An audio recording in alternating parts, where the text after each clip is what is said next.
सतगुरु की प्यारी सात संगत जी, राधा स्वामी जी। आज के सत्संग का विषय है कि सत्संग क्या है, सत्संग का अर्थ क्या होता है, आखिर सत्संग क्यों किया जाता है।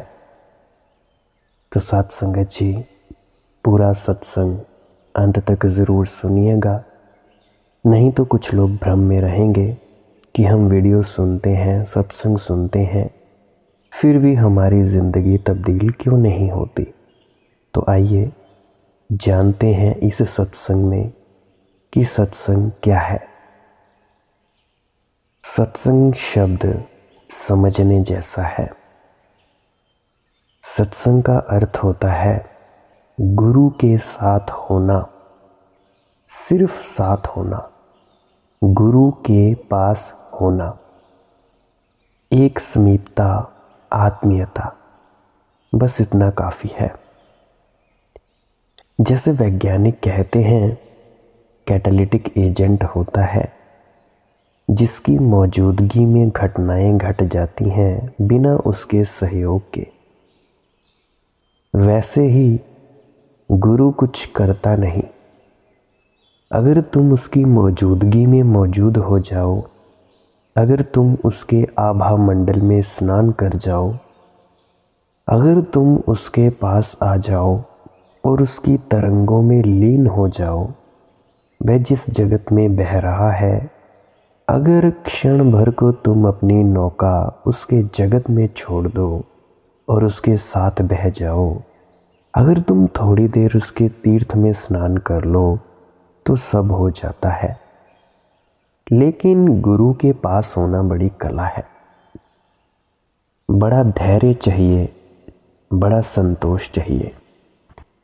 जल्दबाजी काम ना आएगी, मांग से तुम गुरु से दूर हो जाओगे, बिना मांगे उसके पास रहो।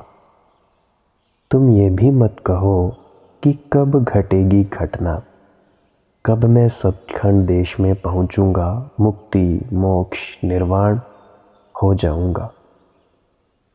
तुम सिर्फ प्रतीक्षा करो और प्रेम करो और प्रार्थना करो। सत्संग का अर्थ है मांगो मत, सिर्फ मौजूद रहो। जब भी तुम पूरे होओगे, जब भी घड़ी पकेगी, जब भी मौसम आएगा, और हर चीज़ का मौसम है और हर बात की घड़ी है और हर चीज़ के पकने का समय है, जब भी पकोगे गुरु की नज़र तुम पर पड़ेगी। वह सदा मौजूद है, तुम भर मौजूद हो जाओ। जब तुम्हारी दोनों की मौजूदगियाँ मिल जाएंगी, जैसे एक बुझा हुआ दिया जले हुए दिए के करीब और करीब और करीब आता जाए और एक क्षण में लपट छलांग ले ले, जलता हुआ दिया झपटे और बुझे हुए दिए में ज्योति पकड़ जाए। मज़ा यह है कि जलते हुए दिए का कुछ खोता नहीं, उसकी ज्योति में कोई कमी नहीं आती। 1000 दिए जल जाएं उससे तो भी उसकी ज्योति बनी रहती है, कोई फर्क नहीं पड़ता। बुझे हुए दियों को बहुत मिल जाता है और जले हुए दिए का कुछ भी नहीं खोता। सत्संग की कला जले हुए दिए के करीब सरकने की कला है। मांगो मत, क्योंकि मांगने का कोई सवाल नहीं है। ये जो तुम सब गुरु से दया, मेहर और बख्शिश मांगते हो, इस मांगने का कोई सवाल नहीं है। करीब होने का एक सेकंड क्षण है, एक खास दूरी है, एक खास समीपता है, तब छलांग अपने से लग जाती है। क्या करते हो? जब तुम बुझे दिए को जलाते हो, जले के पास लाकर दोनों को पास लाते हो, फीट भर दूर रखोगे, कितना ही शोर मचाओ, लपट नहीं उठेगी। पास लाओ, पास लाओ, एक खास क्षण है जब तुम्हारे बिना कहे छलांग लग जाती है। सदगुरु कबीरदास जी की वाणी है, करो सत्संग गुरुदेव से चरण गही। और सत्संग का एक ही उपाय है कि तुम समर्पित हो जाओ, समर्पण भाव रखो, तुम छोड़ दो, तुम उसी पर छोड़ दो अपना भविष्य भी, अपने होने की संभावना भी। तुम अपने को पकड़े मत रहो, क्योंकि तुम्हारी पकड़ गुरु को मौका न देगी कि तुम्हारे भीतर जा सके। तुम बंद रहोगे।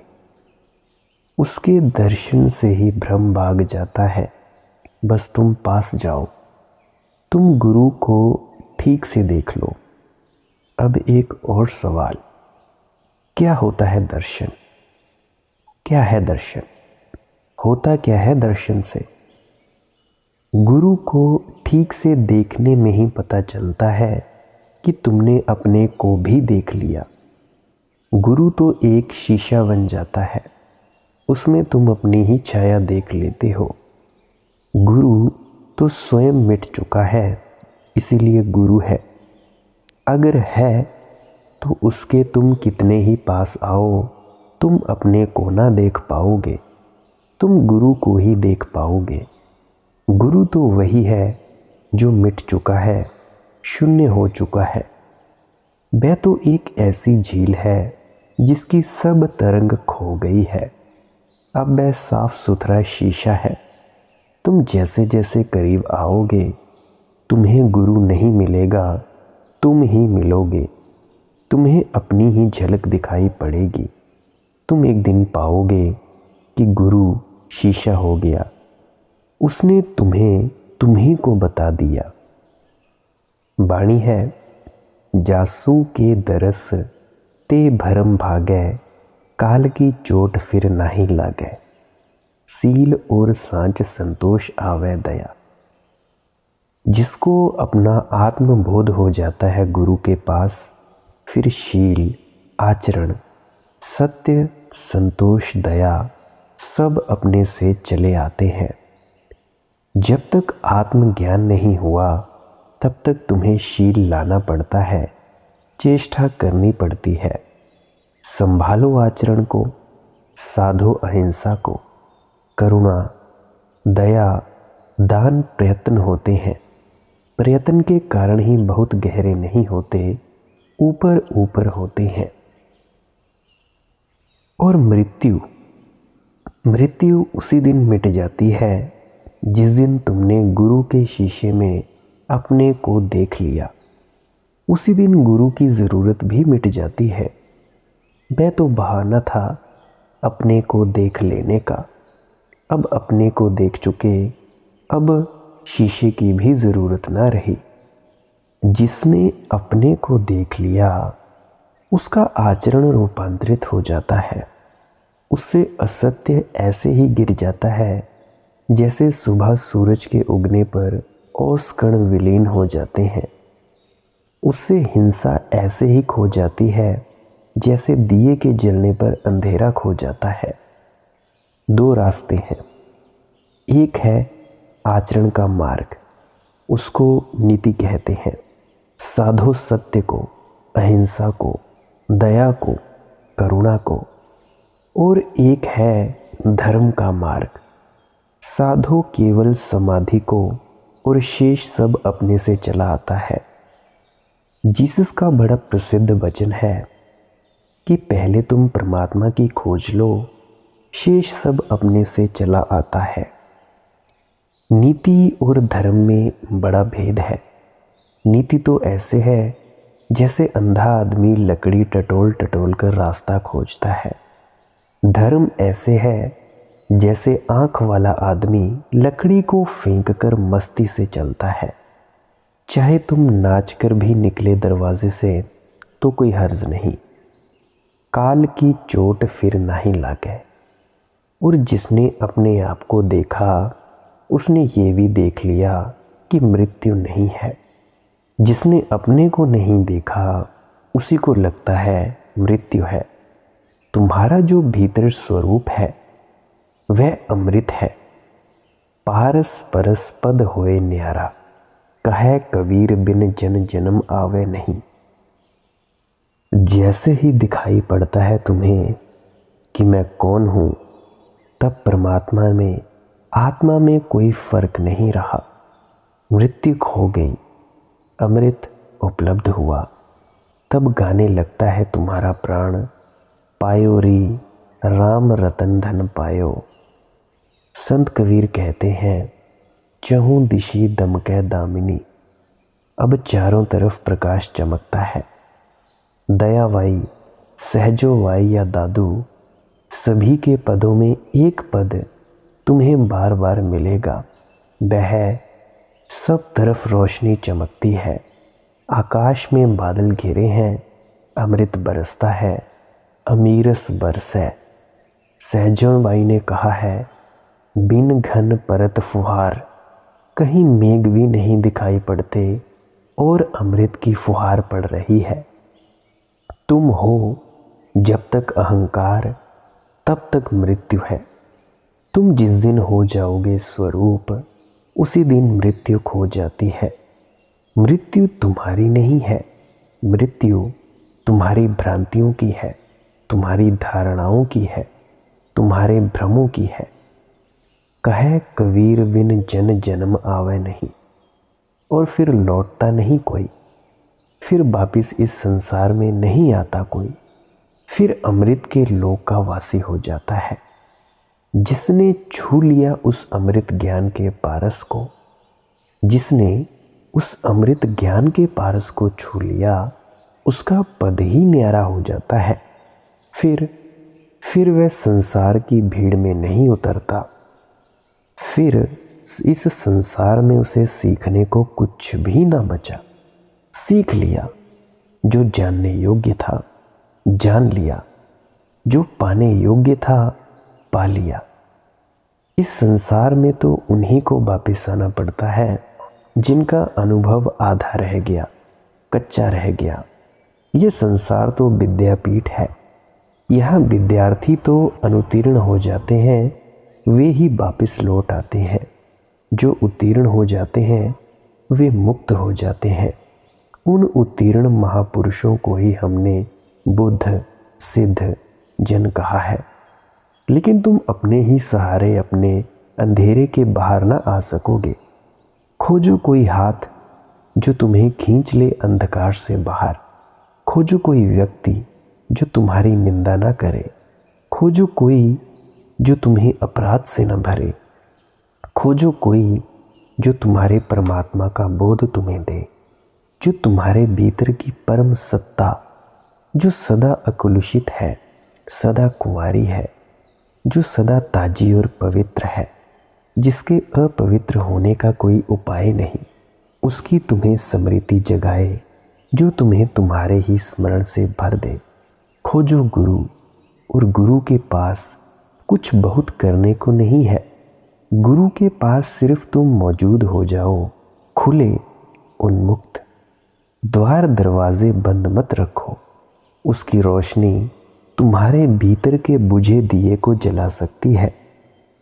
और गुरु शिष्य की मौत है। शिष्य की मौत से मतलब उसके अहंकार की मौत। जब भी गुरु मिल जाता है तो शिष्य के अहंकार की मौत हो जाती है। साथ संगत जी, एक सत्संगी ने कमेंट सेक्शन में पूछा था कि जब गुरु शिष्य की मौत ही है तो झटके से क्यों नहीं मार डालते गुरु, हलाल क्यों करते हैं?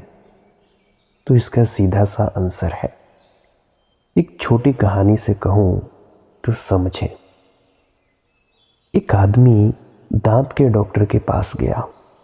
उसका दांत निकाला गया, लेकिन उसने इतना शोरगुल मचाया, इतनी हुल्लड़बाजी की कि बाकी मरीज़ जो आए थे वे सब भाग गए। जब डॉक्टर ने उसको अपना बिल दिया तो वह बिल साधारण से 8 गुना ज़्यादा था।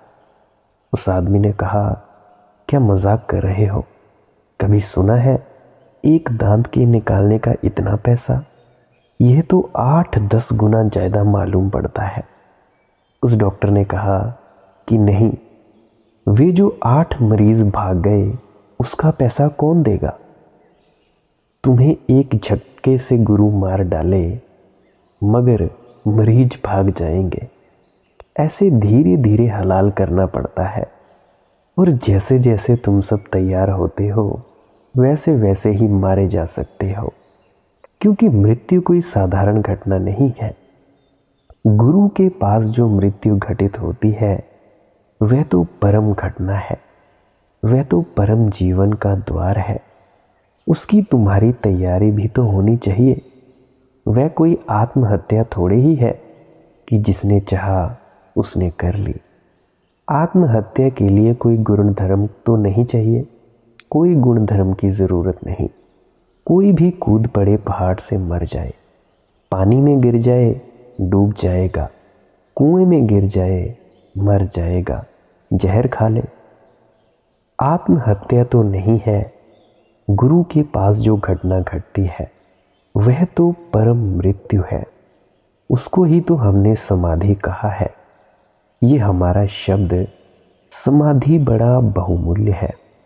जब एक सन्यासी मरता है, सत्संगी मरता है, जब वो ध्यान को उपलब्ध होता है तब हम उसको भी समाधि कहते हैं। उसी की तरह जैसे कोई आम सन्यासी मरता है उसको हम दबाते हैं, उसकी समाधि को हम कब्र कहते हैं। जो कब्र होती है उसको हम समाधि का नाम ले लेते हैं। वैसे ही ध्यान को उपलब्ध हुआ व्यक्ति हम उसको भी समाधि कहते हैं। वह भी एक तरह की कब्र बन गई।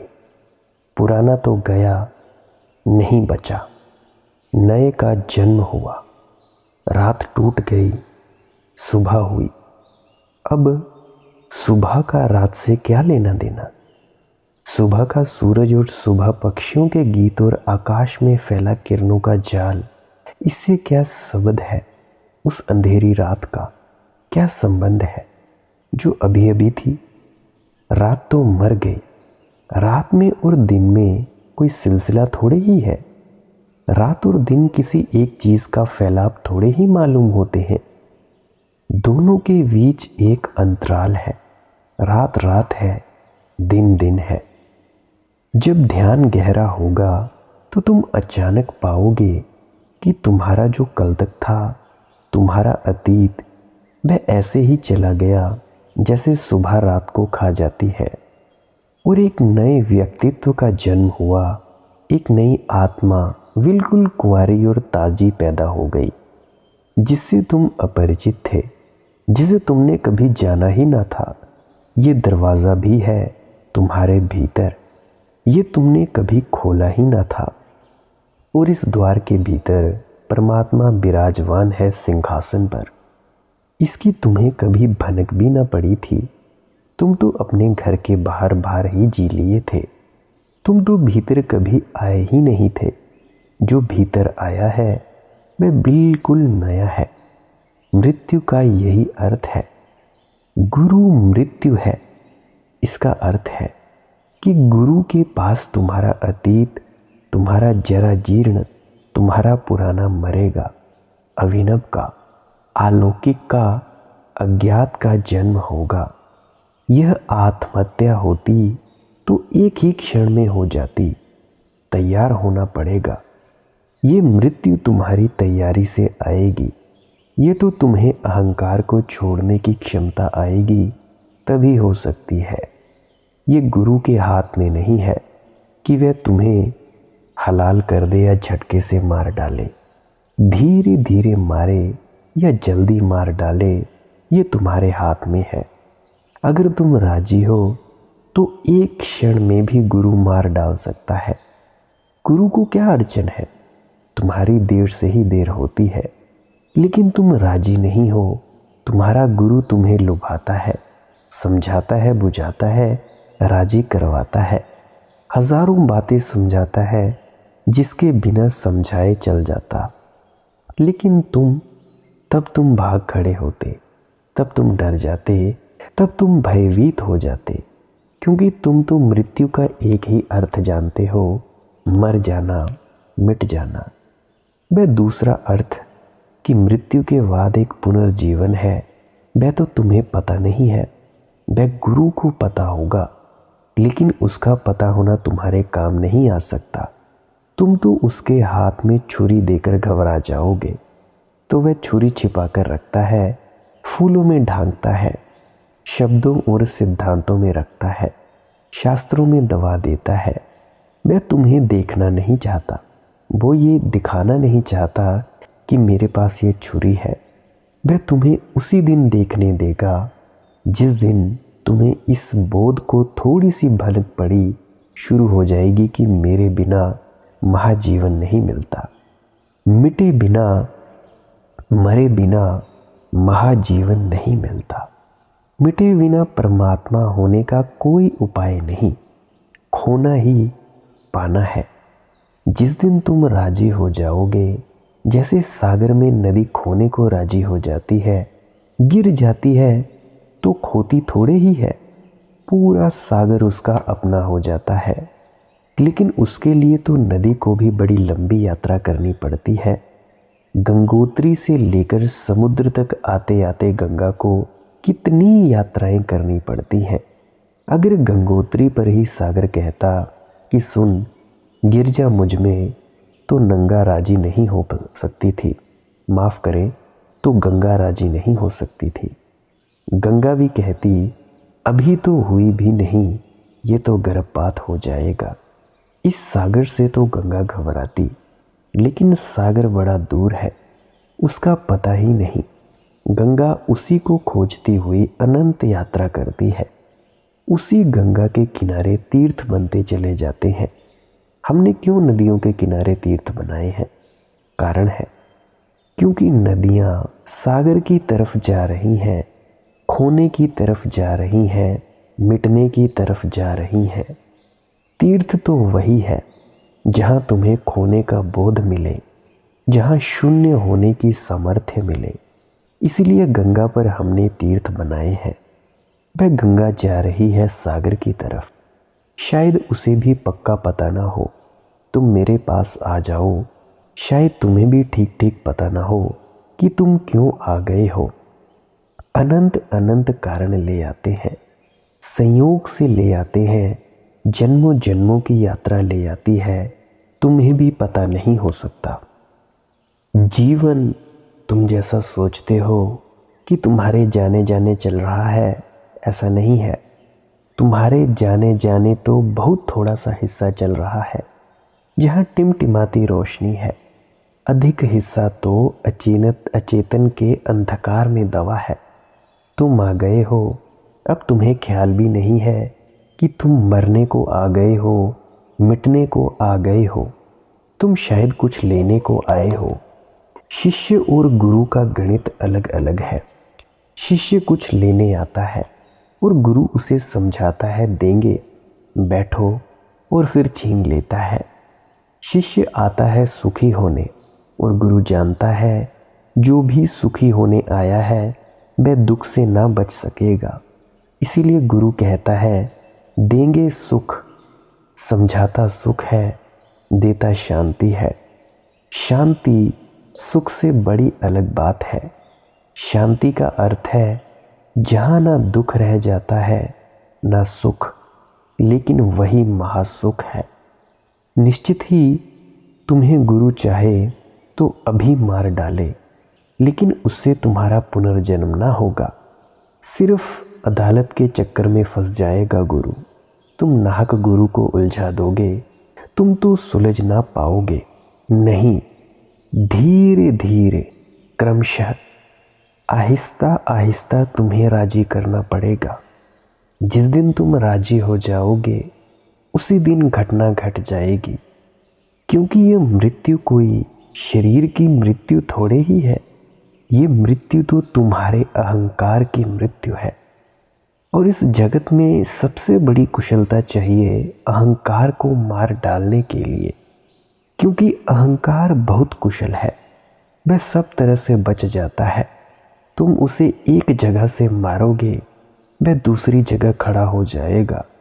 तुम उसका एक सिर काटोगे, नया सिर पैदा हो जाएगा। रावण की हमने कथा लिखी है कि उसके 10 सिर हैं। एक काटो, प्रति क्षण दूसरा पैदा होता चला जाता है। उसे मारना मुश्किल है। रावण की कथा अहंकार की कथा है। अहंकार को मारना बहुत मुश्किल है। तुम इधर काटते हो, वह उधर से खड़ा हो जाता है। इधर मारते हो, वहाँ बन जाता है, लेकिन वह अपने आप को बचाए जाता है। बड़ी सूक्ष्म उसकी गतिविधि है।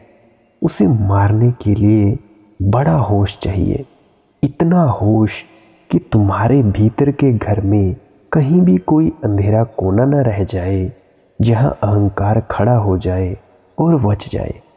जिस दिन तुम्हें तुम्हारे भीतर का दिया पूरा जलता है, रोशन होते हो तुम, कहीं कोई अंधेरा नहीं होता, उसी दिन अहंकार मर पाता है। जिस दिन गुरु देखता है कि अब घटना घट गई, उस दिन वह कह देता है, छोड़ दो, फेंक दो, अब इस कचरे को मत ढो। और तब एक बूंद भी खून नहीं गिरता और तुम मर जाते हो। अगर एक बूंद खून भी गिर जाए तो गुरु न था, सिक्खड़ ही रहा होगा। गुरु की गुरुता यही है कि एक बूंद खून न गिरे और तुम मर जाओ, जरा सी चोट न लगे और सब विसर्जित हो जाए। गंगा सागर में गिर जाए, कहीं शोरगुल ना हो। तुमने कभी पक्षियों को पर तोलकर आकाश में उड़ते देखा? कहीं कुछ पता भी नहीं चलता, जरा सा पंख खुल जाते हैं और पक्षी आकाश में उड़ जाता है। तुमने कभी चीलों को तिरते देखा आकाश में कि पंख भी नहीं हिलते? ठीक ऐसी ही जीवन दशा है, जहां जरा सा भी शोरगुल नहीं होता, एक बूंद खून भी नहीं गिरता, जरा सी चोट नहीं लगती और सब सुलझ जाता है। सब सारी गांठें खुल जाती हैं, तुम निर्ग्रंथ हो जाते हो। गुरु के पास जो मृत्यु घटित होती है वह महाजीवन है। उसके लिए तैयार होना पड़ता है। तैयार होना बड़ा ही ज़्यादा ज़रूरी है। तुम्हारा इतने कहने से कि तुम मरने को तैयार हो काफ़ी नहीं है। तुम्हें जीने के लिए तैयार होना ज़रूरी है। और मैं तुमसे जो आखिरी बात इस संबंध में कहना चाहूँगा वह यह है कि दुनिया में बहुत लोग हैं जो मरने को तैयार हैं। दुनिया में बहुत कम लोग हैं जो जीने को तैयार हैं। अगर तुम्हें चाहिए हो मरने के लिए लोग, तो बहुत मिल जाते हैं। शहीद होने के लिए बहुत पागल तैयार हैं। हिंदू धर्म खतरे में है, बहुत से नासमझ मरने को तैयार हो जाएंगे। इस्लाम खतरे में है, बहुत से नासमझ कूद कर मर जाएंगे। भारत पर हमला हो जाए, पाकिस्तान से झगड़ा हो जाए, चीन से हो जाए, मरने को लोग तैयार हैं। मरना तो बिल्कुल आसान मालूम पड़ता है। क्यों? क्योंकि तुम्हारा जीवन इतने दुख से भरा है, इस दुख में तुम जी ही नहीं पा रहे हो। इसलिए तुम कोई भी बहाना खोजकर मरने के लिए तैयार हो जाते हो। जरा सी बात हो जाती है, दिवाला निकल गया। क्या हुआ है दिवाला निकल जाने में? जो रकम के आंकड़े तुम्हारे नाम लिखे थे बैंक में, अब नहीं लिखे। जो कागज़ के टुकड़े तुम्हारी तिजोरी में थे, अब नहीं है। दिवाला निकल गया। जान खोने को तैयार हो, कूद पड़े बड़े मकान से, आग लगा ली। पत्नी मर गई, मरने को तैयार हो। जिसके जीने से कभी कोई रस ना पाया था, उसके लिए मरने को तैयार हो। बच्चा मर गया, जिस बच्चे के चेहरे को देखने की तुम्हें कभी फुर्सत ना मिली थी, उसके लिए मरने को तैयार हो। ऐसा लगता है तुम बहाना ही खोज रहे हो कि कोई बहाना मिल जाए कि हम मर जाए। जीना तो बोझ है। नहीं, असली शहीद मैं उन्हें कहता हूँ जो जीने की हिम्मत रखते हैं। मरते तो कायर हैं, चाहे वे शहीदगी का बाना ओढ़ लें, शहीदों के कपड़े ओढ़ लें, इससे कोई फर्क नहीं पड़ता। राष्ट्र, धर्म, हजार तरह के पागलपन है जिनके लिए आदमी मर सकता है। जीना असली सवाल है। जीना कठिन है, और जो आदमी जी सकता है वही परमात्मा तक पहुंच सकता है। इसीलिए गुरु को जो हम मृत्यु कहते हैं वह सिर्फ इस अर्थ में कहते हैं कि तुम जैसे हो वैसे मरोगे। तुम मरोगे नहीं, वस्तुतः तो तुम और भी पुनर्जीवित हो जाओगे। तुम क्षुद्र की तरह मरोगे और विराट की तरह हो जाओगे। तो गुरु मृत्यु भी है और जन्म भी, अंधकार की मृत्यु और प्रकाश का जन्म। लेकिन अंधकार तभी मिट सकता है जब प्रकाश के जलने की घड़ी करीब आ जाए, और तो अंधकार के मिटाने का कोई उपाय नहीं है। तो तुम जल्दी मत करो। तुम्हारा मन बड़ा बेचैन है और जल्दी चाहता है सब चीज़ें जल्दी हो जाए, लेकिन कुछ चीज़ें हैं जो समय मांगती हैं, और जितनी बड़ी चीज़ें हैं उतना ही ज़्यादा समय मांगती हैं। अगर तुम्हें मौसमी फूल लगाने हैं तो आज बो दो, 3-4 सप्ताह में फूल आने शुरू हो जाएंगे। लेकिन अगर तुम्हें ऐसे वृक्ष लगाने हैं जो हजारों सालों तक रहे और जिनके नीचे लाखों लोगों को विश्राम और छाया मिले, तो 3 सप्ताह में आने वाले नहीं है, तो वक्त लगेगा। तो हो सकता है तुम्हें पूरा जीवन लगा देना पड़े, तब ऐसे वृक्ष तुम पैदा कर पाओ। अमेरिका के जंगलों में ऐसे वृक्ष हैं जिनकी उम्र 5000 साल है। 5000 साल जो वृक्ष जीता है उसको एक आदमी अपने जीवन में, एक जीवन में नहीं लगा पाता। उसको लगाने के लिए अनेक लोगों के अनेक जीवन लग जाते हैं। तुम जिस वृक्ष की खोज में हो, आत्मा का, परमात्मा का, सचखंड या मोक्ष का, वह कोई तुम जल्दी में ना लगा पाओगे। इधर तुमने चाहा उधर लग गया, ऐसा ना होगा। वह कोई कल्पना का वृक्ष नहीं है, वह कोई कल्प वृक्ष नहीं है कि तुमने चाहा और हो गया। तुम्हें बड़ी साधना से गुजरना पड़ेगा, निखरना पड़ेगा, शुद्ध होना पड़ेगा। जिस दिन तुम परम रूप में हो जाओगे उसी क्षण वह घड़ी घटेगी, उसी क्षण मिलन होगा, उसी क्षण परमात्मा का बीज तुम्हारे भीतर पड़ता है और तुम मर जाते हो और परमात्मा हो जाता है। तो प्यारी साथ संगत जी, इसीलिए नियमित भजन सिमरन में वक्त ज़रूर व्यतीत करें। कम से कम 5 मिनट तो बैठें उस धुन को सुनने के लिए। अपने कामों में लगे रहें। जब भी बेल के फुर्सत के पल मिले तो 5 मिनट धुन सुनने को ही लगा दें। फ़ोन साइड में रखें, बंद कर दें, या बोल दे अपने साथी को कि भाई तू 5 मिनट चुप हो जा, हमने ये काम फला काम कर लिया। बैठे, लेटे, आंखें बंद करें, आंखें खोलें, सुने 5 मिनट शब्द धुन को। और अगर शब्द धुन शुरू नहीं हुई है तो 4 नवंबर 2022 का सत्संग इसी चैनल पर सुने। उस पर आपको जानकारी मिल जाएगी प्रैक्टिकल रूप से कि शब्द धुन कैसे चालू हो सकती है। वैसे तो 24 घंटे चली ही रहती है, परंतु हमारे ही ध्यान के भटकाओं के कारण वो सुनाई नहीं देती। जिनको नामदान नहीं मिला और वो भजन सिमरन करना चाहते हैं तो 4 नवंबर 2022 का सत्संग ज़रूर सुने। अगर उसके बाद भी कोई प्रश्न रह जाए तो इसी डिस्क्रिप्शन में टेलीग्राम का लिंक होगा, वहाँ पे जाकर या कॉल कर सकते हैं, मेरा नंबर होगा, या कमेंट कर सकते हैं। अगर आपको ये सत्संग कुछ भी जानकारी मिली हो जानने में, तो इस सत्संग को अपने मित्रों प्रियजनों तक पहुँचाएँ। मेरी यही विनम्र निवेदन प्रार्थना है। प्लीज़ ये काम ज़रूर कर दिया करें, क्योंकि क्या पता कोई प्यासा बैठा हो इस जानकारी को जानने को, और इस प्यास से वो जब ये चीज़ पाएगा, ये जानकारी लेगा, तो उसे तृप्त होके अपने अंदर जाने में कामयाब हो जाएगा। तो साथ संगत जी, अब आपसे इजाज़त लेता हूँ, फिर मिलेंगे अगले सत्संग में। अंत में आपके भीतर बैठे परमात्मा को प्रणाम करता हूँ। मेरा प्रणाम स्वीकार करें। राधा स्वामी जी।